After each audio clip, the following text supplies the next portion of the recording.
ਮਹੀਨੇ ਦਾ ਦੁੱਧ ਬਣਿਆ ਜਿਹੜਾ ਬਣਿਆ ਜੇ 4000 ਰੋਜ਼ਾਨਾ ਦਾ। ਇੱਕ ਤੋੜਾ ਅਸੀਂ ਕੇਬੀ ਵੰਡੇ ਦਾ ਲਿਆਨੇ ਆ, ਉਹ 4400 ਰੁਪਏ ਦਾ। ਡੇਲੀ ਬੇਸ ਦਾ ਇੱਕ ਚੋਖਰ ਹੁੰਦਾ ਉਹ 34 ਕਿਲੋ ਵਾਲਾ, ਉਹ ਹੈ ਸਾਡਾ 2900 ਦਾ। 20000 ਰੁਪਇਆ ਸਾਡਾ ਡਾਕਟਰ ਲੈ ਕੇ ਗਿਆ ਮਹੀਨੇ ਦਾ। ਨਾ ਲਿਆ ਇਸ ਮਹੀਨੇ ਕਮਾਦ 2 ਕਨਾਲਾਂ, ਉਹ ਪਿੱਛੇ ਕਮਾਦ ਵਿਖਾਓ ਜੀ, ਇਹ ਕਮਾਦ 2 ਕਨਾਲਾਂ। ਹਰ ਚੀਜ਼ ਦਾ ਐਸਟੀਮੇਟ ਕੱਢ ਕੇ ਕਿ 15 ਮੱਝਾਂ ਦੇ ਵਿੱਚੋਂ ਤੁਹਾਡਾ ਇਹ ਨਿਜ਼ਾਮ ਬਣਿਆ। अस्सलामुअलैकुम जी, की हाल है सारे दोस्तों का जनाब। उम्मीद करना सारे ठीक होवोगे जनाब। वेलकम हो गया जनाब साडे अज दे वीडियो दे विच। अज दी खास वीडियो जिहड़े भरा दुध दा काम करना चाहते हैं जनाब, असी हर महीने उन्हां नाल अपना एस्टीमेट शेयर करने कि इस महीने अहां किन्ने दा साडा दुध होया, ताकि लोकां लई एग्जैक्ट जिहड़ा नहीं बंदियां लई वे बन जे, उन्हां लई एक गाइडलाइन बन जे कि इन्नियां मझां नाल इह कम होई दा, दुध दे विच इन्नी बचे दे, इन्ना खर्चा हुंदा है, तरतीब हुंदी है मझां दे, की हराजात की निज़ाम पानी ते भरावां लई हर महीने का एस्टीमेट लैके हाज़र होई दा जनाब। दसंबर 2025 दा दुध साडा जिहड़ा बनिया माशाअल्लाह तुहाडे भरावां नाल शेयर करने कि इस महीने किन्ना दुध बनिया, इस महीने खर्चा किन्ना आया ते डंगर किन्ने रेह् इस महीने। इस टाइम फिलहाल डंगर कोल थोड़े ने, 7 तो 8 डंगर ने बस, ते बकाया मझां अलहमदुलिल्लाह 5-6 कल विकियां ने, 14-15 डंगर साढ़े आलमोस्ट इस महीने दे ने। लेकिन मझां चंगियां ने, चंगा दुध गेड़न वालियां ने माशाअल्लाह। मझां भी अज ही घटियां ने, इस तो पहला 14-15 मझां हन, कल 4 मझां अलहमदुलिल्लाह कट्ठियां दित्तियां ते मझां भी सारियां सूईयां ते भरावां नाल शेयर कर रहे हैं जनाब। ते साल 2025 दे आखिरी महीने दा किन्ना दुध बनिया असां भी नहीं जमा कीता। मैं तुहानूं पता हर महीने तुहाडे नाल ही जमा करना, तुहाडे नाल ही बैठ के मंथली कैलकुलेशन करी दी ते तुहाडे नाल ही बैठ के जनाब तुहानूं दस्सी दा कि यह निज़ाम पानी बनिया, इन्ना खर्चा आया ते की निज़ाम लगा ते की नहीं। आओ सारे भरा बहने बह के अल्लाह दा नाम लैके ते जनाब करने। ओह कुर्सी मैं परली खा लै गिल्ली है, परली कुर्सी ते बह गया गिल्ली है, टेबल साडा पिया बाहर, कोई गल नहीं अल्लाह खैर कीती। लो जनाब साढ़े कोल पैह्लियां तरीखां दे विच ना मझां रहियां हन थोड़ियां, मेरे ख्याल नाल ते फड़ लैनी चाहिदी इक मिनट यार कुर्सी, ते पट ते रख लिखा नहीं जांदा सही, है भी नहीं सही जो। इधर ही आइयो, रिजल्ट सही आंदा पे इधरों, रिजल्ट सही है ना, चलो ठीक है। इत्थे आई जन्ने ताकि लिखन पढ़न च आसानी होई जाए यार। अच्छा जी, साढ़े कोल फिलहाल मझां ने 8 ते, लेकिन साढ़े कोल अलहमदुलिल्लाह पहला मझां ठीक ठाक रहियां ने इस महीने च। शुरू करने अल्लाह ताला दा नाम लैके जनाब, बिस्मिल्लाह पढ़ के। पहली तरीक वाले दिन जनाब साढ़ा दुध होया 118 किलो, फिर 119 किलो, 3 तरीक नूं 118 किलो, 4 तरीक नूं 110 किलो, फिर 110 किलो, फिर 110.5 किलो, फिर 108 किलो, फिर जनाब 111 किलो, 110 किलो, 120 किलो। हूँ फिर साढ़े कोल थोड़े दिन मझां घट गई, उदों जनाब साढ़ा दुध होन लग पे 90, 80, 99। फिर साढ़े कोल मझां आईयां 20 इन्हां दिनां दे विच, बड़े 8 तो 9 दिन साढ़े कोल 20 मझां रहियां। उन्हां दिनां च माशाअल्लाह फिर निकले ने गेड़े 140 kilo, 119 kilo, 120 kilo, 135 kilo, 120 kilo, 119 kilo, 137 kilo, 121 kilo, 125 kilo, 26 तरीक नूं 128 किलो, 27 तरीक नूं 130 किलो। फिर साढ़ियां 4 मझां विकियां कट्ठियां, हुण साढ़े कोल 8 मझां ने। हुण साढ़ा दुध होंदा जनाब दोवां टाइमां दा 90 किलो। 4 दिन हुण अग्गों जेह्ड़ा ना 90 किलो ही, 85 किलो ते 90 किलो दी रेंज दे विच दुध रेहा साढ़ा, क्योंकि 30 तरीक नूं साढ़ा 90 किलो। यानी कि साढ़ा इस महीने दा दुध बनिया जेह्ड़ा बनिया जे 4022 किलो, 4022 किलो दुध साढ़ा जनाब इस महीने दा माशाअल्लाह 4022 किलो टोटल दूध। अच्छा 4022 किलो साढ़े वाल रेट चलदा पिया दुद्ध दा 220 रुपए।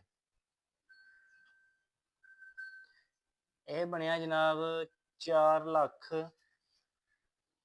ਤੇ ਨਹੀਂ ਮਾਜ਼ਰਤ ਜਮਾ ਕਰ ਛੜਿਆ ਉਹਨੂੰ 4022 ਜ਼ਰਬ 220 ਇਹ ਜਨਾਬ ਬਣਿਆ ਦੁੱਧ ਸਾਡਾ 8 ਲੱਖ 84,000 ਦਾ ਜਨਾਬ। ਮਾਸ਼ਾਅੱਲਾ ਇਸ ਮਹੀਨੇ ਆਈ ਹੈ ਨਾ ਚੱਸ ਕੰਮ ਕਰਨ ਦੀ। ਇਹ ਦਿਨ ਨੇ ਸਟਾਲੀਆਂ ਦੇ।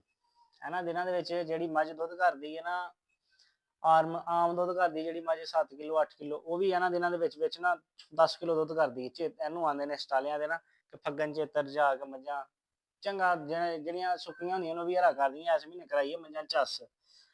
ਇਹ ਜਨਾਬ ਸਾਡਾ ਦੁੱਧ ਬਣਿਆ 8,84,480 ਰੁਪਏ ਦਾ। ਇਹਦੇ ਵਿੱਚ ਹੁਣ 3 ਲੱਖ ਰੁਪਏ ਦਾ ਸਾਡਾ ਆਇਆ ਵੰਡਾ। 3 ਲੱਖ ਰੁਪਇਆ ਉਹ ਮਾਈਨਸ ਕਰ ਲਓ ਜੀ।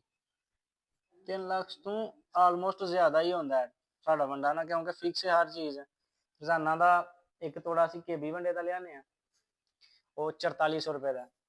ਡੇਲੀ ਬੇਸ ਦਾ ਇੱਕ ਚੋਖਰ ਹੁੰਦਾ ਉਹ 34 ਕਿਲੋ ਵਾਲਾ ਉਹ ਹੈ ਸਾਡਾ 2900 ਦਾ। ਪੱਠੇ ਵੱਢਣ ਗਿਆ ਕੀ ਆਖਣਾ ਜੀ। ਉਸ ਤੋਂ ਬਾਅਦ ਜਨਾਬ ਨਾਲ ਸੁੜੀ ਹੁੰਦੀ ਹੈ ਅੱਧਾ ਤੋੜਾ ਸੁੜੀ ਪਾਈ ਦੀ ਤੇ ਨਾਲ ਖਲ ਦਾ ਤੋੜਾ। ਯਾਨੀ ਕਿ ਸਾਡਾ ਜਿਹੜਾ ਡੇਲੀ ਦਾ ਵੰਡਾ ਹੈ ਨਾ ਲੰਮਾ ਚੌੜਾ ਕੇਸ ਕਰਾਂਦਾ ਕਿਉਂਕਿ ਹਨੀਆਂ ਮੱਝਾਂ ਦੇ ਵਿੱਚ 60-70 ਕਿਲੋ ਵੰਡਾ ਤੇ ਮਸਟ ਲਾਜ਼ਮੀ ਭੇਜਦਾ 60-70 ਕਿਲੋ ਦੋ ਤੇ 3 ਲੱਖ ਰੁਪਏ ਦਾ ਸਾਡਾ 3 ਤੋਂ ਜ਼ਿਆਦਾ ਹੀ ਵੱਡਾ ਬਣਦਾ। ਤੁਸੀਂ 3 ਦਾ ਲਾਓ ਐਸੇ ਕਿਉਂਕਿ ਅਸਾਂ ਵਪਾਰੀਆਂ ਘਰ ਦੇ ਰੱਖਣੀਆਂ ਨਹੀਂ ਕਿ ਅੱਧਾ ਕਿਲੋ ਭਾਪਾ ਵੰਡਾ ਭਾਈ ਹਾਂ ਤੇ ਤੁੰਨ ਕੇ ਪਾਣਾ ਜਿੰਨੀਆਂ ਖਾਣ ਹੋਣਾ ਕਿਉਂਕਿ ਹਾਂ ਤੇ ਵੇਚਣੀਆਂ। 3 ਲੱਖ ਰੁਪਏ ਦਾ ਵੰਡਾ ਇਹ ਜਨਾਬ 8 ਲੱਖ ਦੇ ਵਿੱਚੋਂ 3 ਲੱਖ ਰੁਪਏ ਮਾਈਨਸ ਕਰ ਲਓ ਜੀ ਮਗਰ ਰਹਿ ਗਿਆ 5 ਲੱਖ 5,84,000 ਰੁਪਇਆ ਰਹਿ ਗਿਆ। 5,84,000 ਚੋਂ ਜਨਾਬ 1 ਲੱਖ ਰੁਪਇਆ ਕੱਢ ਲਵੋ ਨੌਕਰਾਂ ਦੇ ਖਰਚੇ। ਇਹ ਰਹਿ ਗਿਆ ਜੀ 4,84,000 ਰੁਪਇਆ। 4,84,000 ਰੁਪਏ ਦੇ ਵਿੱਚੋਂ 30,000 ਰੁਪਇਆ ਸਾਡਾ ਡਾਕਟਰ ਲੈ ਕੇ ਗਿਆ ਮਹੀਨੇ ਦਾ। 4 ਲੱਖ ਅੱਲਾ ਤੁਹਾਡਾ ਭਲਾ ਕਰੇ 54,000 ਪਿੱਛੇ ਬਚ ਗਿਆ ਸਾਡਾ। ਇਹਦੇ ਵਿੱਚ ਸਾਡਾ ਜਨਾਬ 30,000 ਰੁਪਇਆ ਬਾਹਰ ਨਾਲ ਮੋਟਰ ਲਾਈ ਇੱਥੇ ਪਾਣੀ ਲਾਈਦਾ ਜਿੱਥੇ ਪੱਠੇ ਬੀਜੇ ਨੇ ਨਾ ਸਟਾਲਾ ਬੀਜਿਆ ਉੱਥੇ ਬਿੱਲ ਆਇਆ ਉਸ ਮੋਟਰ ਬਿਜਲੀ ਦੀ ਜਿਹੜੀ ਚੱਲੀ ਹੈ ਤੇ ਨਾਲ ਜਿਹੜਾ ਹਵੇਲੀ ਦੇ ਵਿੱਚ ਚੱਲਦਾ ਸਾਰਾ ਨਿਜ਼ਾਮ ਇਹਦਾ 30,000 ਰੁਪਇਆ। ਸਾਡੇ ਪੈਸੇ ਰਹਿ ਗਏ 4 ਲੱਖ ਤੇ 25,000 ਰੁਪਇਆ 4,24,000 ਰੁਪਇਆ। 4,24,000 ਰੁਪਏ ਦੇ ਵਿੱਚੋਂ ਅੱਲਾ ਤੁਹਾਡਾ ਭਲਾ ਕਰੇ ਜਨਾਬ ਅਸਾਂ ਲਿਆ ਇਸ ਮਹੀਨੇ ਕਮਾਦ 2 ਕਨਾਲਾਂ ਉਹ ਪਿੱਛੇ ਕਮਾਦ ਵਿਖਾਓ ਜੀ। ਇਹ ਕਮਾਦ 2 ਕਨਾਲਾਂ ਕਮਾਦ ਲਿਆ ਅਸਾਂ। ਇਹ ਜਨਾਬ ਸਾਨੂੰ ਕਮਾਦ ਮਿਲਿਆ 45,000 ਰੁਪਏ ਦਾ ਕਨਾਲ। 2 ਕਨਾਲਾਂ ਕਮਾਦ ਪਾਇਆ ਡੰਗਰਾਂ ਨੂੰ ਨਾਲ ਇਹਦੇ ਜਨਾਬ ਅੱਲਾ ਤੁਹਾਡਾ ਭਲਾ ਕਰੇ 5,000 ਰੁਪਇਆ ਖਰਚਾ ਪੈਂਦਾ ਜਿਹੜੇ ਬੰਦੇ ਵੱਢ ਕੇ ਖੜੀਦੇ ਨੇ ਨਾਲ ਲੈ ਕੇ ਆਉਂਦੇ ਨੇ ਤੇ ਜਿਹੜੀ ਗੱਡੀ ਲੈ ਕੇ ਆਉਂਦੀ ਹੈ ਤੇ 50,000 ਰੁਪਏ ਦਾ ਮਤਲਬ ਸਾਨੂੰ ਕਨਾਲ ਪੈਂਦਾ। 2 ਕਨਾਲਾਂ ਕਮਾਦ ਮਹੀਨੇ 'ਚ ਜਨਾਬ ਇਹਨਾਂ ਖਾਧਾ ਲੱਖ ਰੁਪਏ ਦਾ। ਪਿੱਛੇ ਸਾਡੇ ਪੈਸੇ ਬਚੇ ਜਨਾਬ 3,24,000 ਰੁਪਇਆ। 3,24,000 ਰੁਪਏ ਦੇ ਵਿੱਚੋਂ ਛੋਟੇ ਮੋਟੇ ਜਿਹੜੇ ਐਸਟੀਮੇਟ ਨੇ ਮਤਲਬ ਮੱਝਾਂ ਨੂੰ ਨੁਸਖੇ ਲਾਣੇ 100 ਤਰ੍ਹਾਂ ਦੇ ਨਿਜ਼ਾਮ ਬਣ ਜਿਹੜੇ ਤੁਸੀਂ ਮਾਮਲਾ ਦੇਖਦੇ ਉਤਲਾ 24,000 ਰੁਪਇਆ ਕੱਢ ਲਵੋ ਤੇ ਐਤਕੀ ਅਲਹਮਦੁਲਿਲਾ ਜਿਹੜੀ ਸੁੱਕੀ ਬਚਤ ਆਈ ਹੈ ਨਾ ਮਤਲਬ ਕਿ ਹੱਥ ਰੱਖ ਕੇ ਜਿਹੜਾ ਹਰ ਚੀਜ਼ ਦਾ ਖਰਚਾ ਹਰ A to Z ਖਰਚਾ ਕੱਢ ਕੇ ਜਿੰਨੇ ਪੈਸੇ ਨੇ ਮੱਝਾਂ ਦੀ ਇਨਵੈਸਟਮੈਂਟ ਕਿੰਨੀ ਸੀ ਇਸ ਸਾਲ 'ਚ ਇਸ ਮਹੀਨੇ ਸਾਡੀ 14-15 ਮੱਝਾਂ 75 ਤੋਂ 80 ਲੱਖ ਰੁਪਏ ਦੇ ਵਿੱਚ ਬਣਦੀਆਂ ਨੇ 80 ਲੱਖ ਤੋਂ ਬਾਹਰ ਹੀ ਬਣਦੀਆਂ ਤੇ ਇੱਕ ਮੱਝ ਇਸ ਟਾਈਮ ਮੇਰੇ ਕੋਲ 10,25,000 ਰੁਪਏ ਦੀ ਹੈ। ਇੱਕ ਮੱਝ ਮੇਰੇ ਕੋਲ 8 ਲੱਖ ਤੇ 75,000 ਰੁਪਏ ਦੀ ਹੈ ਕਿਉਂਕਿ 2 ਬਹੁਤ ਅੱਛੀਆਂ ਮੱਝਾਂ ਨੇ 20 ਕਿਲੋ ਦੁੱਧ ਦਿੰਦੀਆਂ ਨੇ ਉਹ ਸਾਹਮਣੇ ਬੱਚੀਆਂ ਤੇ ਇਹ ਹਰ ਚੀਜ਼ ਦਾ ਐਸਟੀਮੇਟ ਕੱਢ ਕੇ ਕਿ 15 ਮੱਝਾਂ ਦੇ ਵਿੱਚੋਂ ਤੁਹਾਡਾ ਇਹ ਨਿਜ਼ਾਮ ਬਣਿਆ ਕਿ 8 ਲੱਖ ਤੇ 84,000 ਦਾ ਦੁੱਧ 3 ਲੱਖ ਰੁਪਏ ਦਾ ਵੰਡਾ, ਲੱਖ ਰੁਪਇਆ ਪੱਠੇ ਪਾਉਣ ਵਾਲਿਆਂ ਦਾ ਖਰਚਾ, 30,000 ਰੁਪਇਆ ਡਾਕਟਰ ਦਾ, 30,000 ਰੁਪਇਆ ਬਿੱਲ, 1 ਲੱਖ ਰੁਪਏ ਦਾ ਕਮਾਦ, 24,000 ਰੁਪਏ ਦਾ ETC ਮਤਲਬ ਛੋਟੇ ਮੋਟੇ ਖਰਚੇ ਮੁਰਚੇ ਕੱਢ ਕੇ ਤੇ 70 ਤੋਂ 75 ਲੱਖ ਦੀ ਇਨਵੈਸਟਮੈਂਟ ਨਾਲ ਸਾਨੂੰ 3 ਲੱਖ ਰੁਪਇਆ ਇਸ ਮਹੀਨੇ ਬਚਿਆ। ਤੇ ਇਹ 3-4 ਮਹੀਨੇ ਇਸ ਤਰ੍ਹਾਂ ਹੀ ਪੈਸੇ ਬਚਣੇ ਨੇ। ਤੇ ਇਨਸ਼ਾਅੱਲਾ ਤਾਲਾ ਜਨਾਬ ਇਹ ਭਰਾਵਾਂ ਦੀ ਐਸਟੀਮੇਟ ਸੀ ਸਾਡਾ ਦਸੰਬਰ ਦੇ ਮਹੀਨੇ ਦਾ। ਜਿਹੜਾ ਭਰਾ ਦੁੱਧ ਦਾ ਕੰਮ ਕਰਨਾ ਚਾਹੁੰਦਾ ਇਹਨੂੰ ਵੇਖ ਲਵੇ, ਕਿਉਂਕਿ ਉਹਨੇ ਤੇ ਇਸ ਹਿਸਾਬ ਨਾਲ ਨਹੀਂ ਕੰਮ ਕਰਨਾ ਜਿਸ ਹਿਸਾਬ ਨਾਲ ਅਸਾਂ ਕੀਤਾ, ਕਿਉਂਕਿ ਉਹਨੇ ਵੰਡਾ ਜਿਹਨੇ ਘਰ ਮੱਝਾਂ ਰੱਖਣੀਆਂ ਨੇ ਉਹਨੇ ਵੰਡਾ ਇੰਨੀ ਤਾਦਾਦ ਨਾਲ ਨਹੀਂ ਪਾਉਣਾ, ਉਹਦੇ ਹੋਰ ਪੈਸੇ ਬਚਣੇ ਨੇ। ਉਸ ਤੋਂ ਬਾਅਦ ਜਨਾਬ ਉਹਨੇ ਕਮਾਦ ਕਮੂਦ ਵੀ ਨਹੀਂ ਪਾਉਣਾ ਇੰਨਾ ਖਾਸ ਖੈਰ। ਆਈ ਹਾਂ ਵਿੱਚ ਤੂੜੀ ਨਹੀਂ ਪਾਈ ਅਸਾਂ ਇਸ ਮਹੀਨੇ ਤੂੜੀ ਮੇਰੇ ਜ਼ਹਿਨ ਚੋਂ ਨਿਕਲ ਗਈ ਹੈ। ਚਲੋ 24,000 ਜਿਹੜਾ ਇਹਦਾ ਛੱਡਿਆ ਸੀ ਨਾ, ਉਹ ਤੂੜੀ ਦਾ ਹੀ ਪਾ ਲਓ ਤੁਸੀਂ 24,000। ਫਿਰ ਵੀ 3 ਲੱਖ ਰੁਪਇਆ ਅਲਹਮਦੁਲਿਲਾ ਇਨਫ ਹੁੰਦਾ ਹੈ ਕਿਸੇ ਵੀ ਕੰਮ ਦੇ ਵਿੱਚ ਨਾ।